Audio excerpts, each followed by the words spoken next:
My brother is 29 and has been with Leah for about 2 years. We all like her, she is super nice.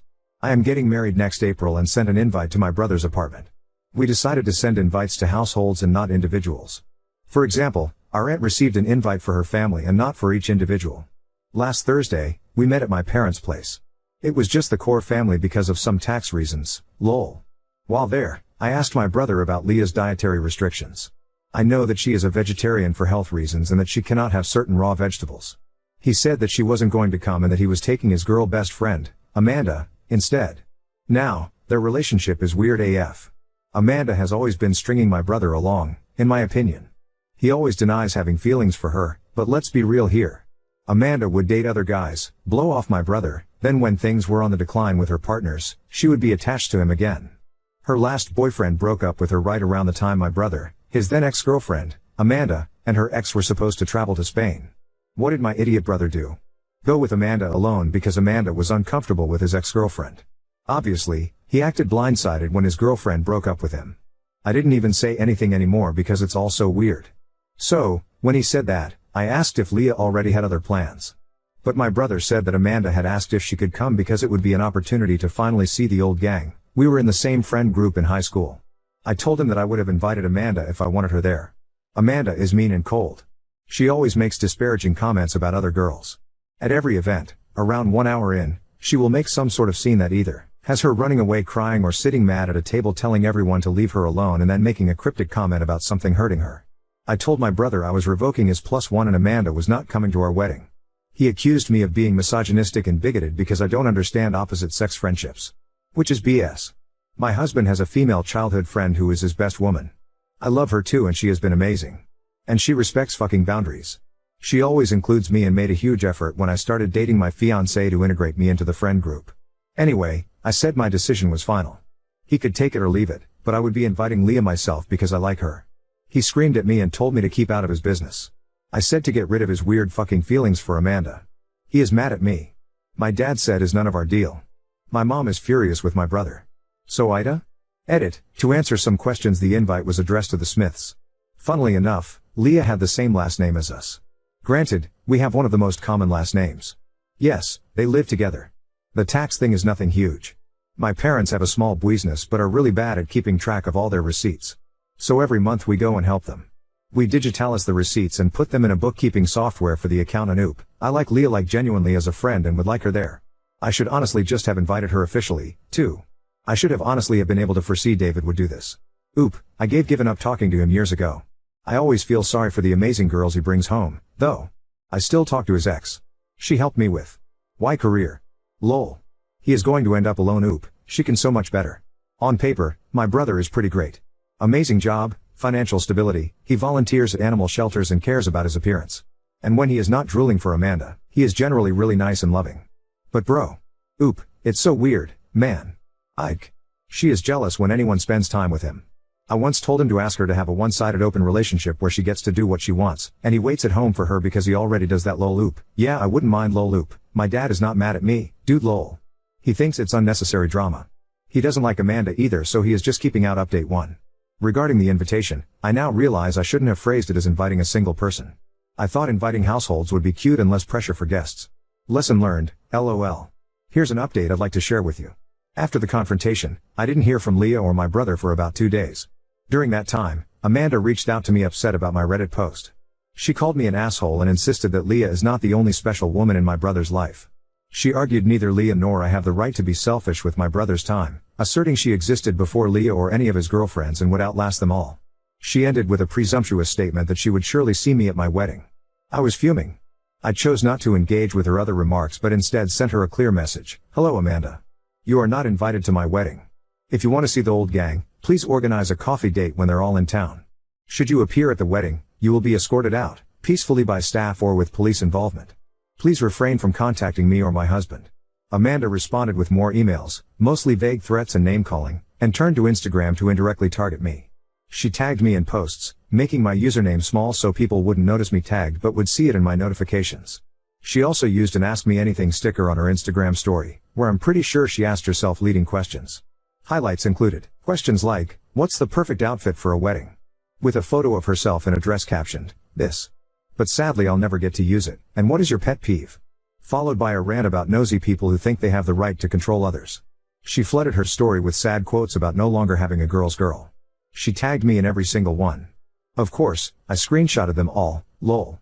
Some friends reached out when Amanda started spreading a different story, claiming I originally invited her but later disinvited her because Leah hates her and pressured my brother to do the same.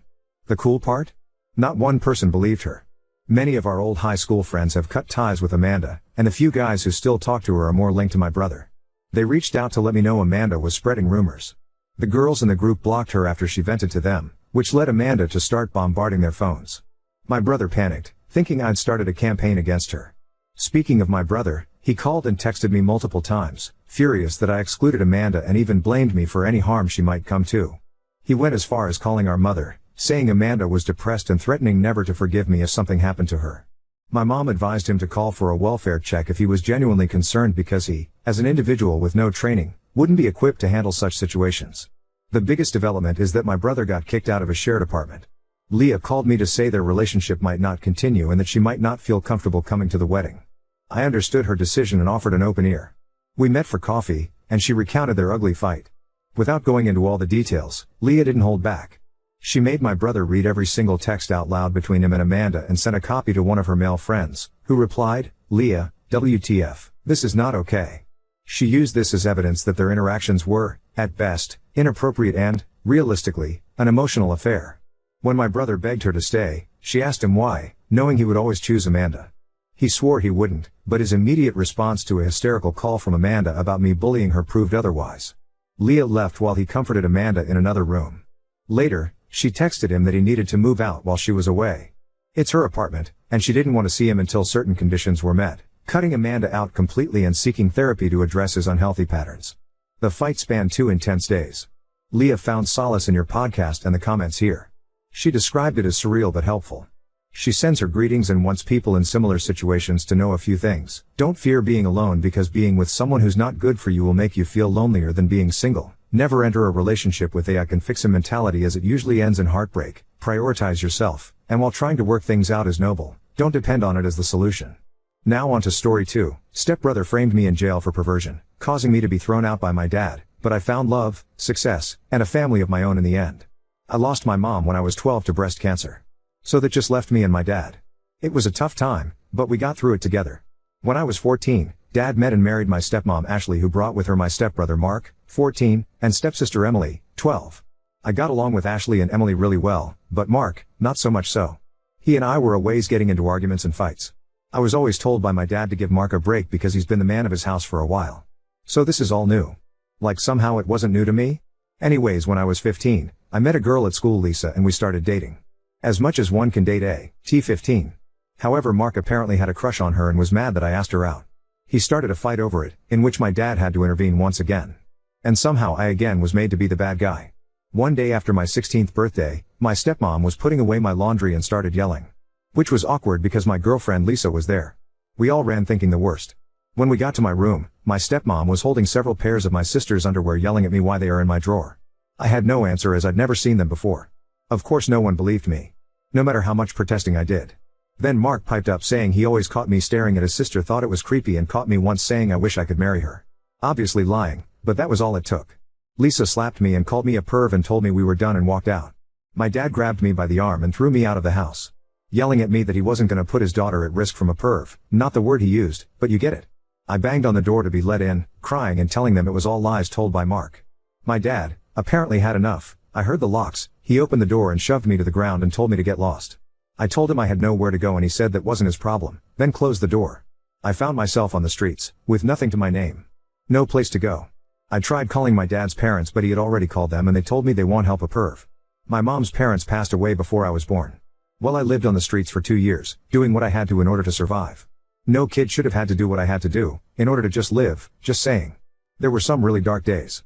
Lots of therapy later in life helped me with this. Shortly after I turned 18, I found a job working at a boxing gym, states away from where I began this horrible journey. I worked there for years. Learned the sport, never gonna beat Mike Tyson, but was good at the sport, which helped me with my hate and anger. Then one day met a new girl, May, 20F, at the cafe down the street from the gym. At this point I was 35, I know, huge age gap, but we just clicked. I don't believe in fate, or soulmates or any of that stuff like that, but if there is such a thing, we had it. Don't know how else to put it. We dated for 2 years and then got married. Her dad was an electrician and hired me on afterwards. I think mostly to know I would be able to support his daughter and know I was doing right by her, but also in case he needed to keep me in check.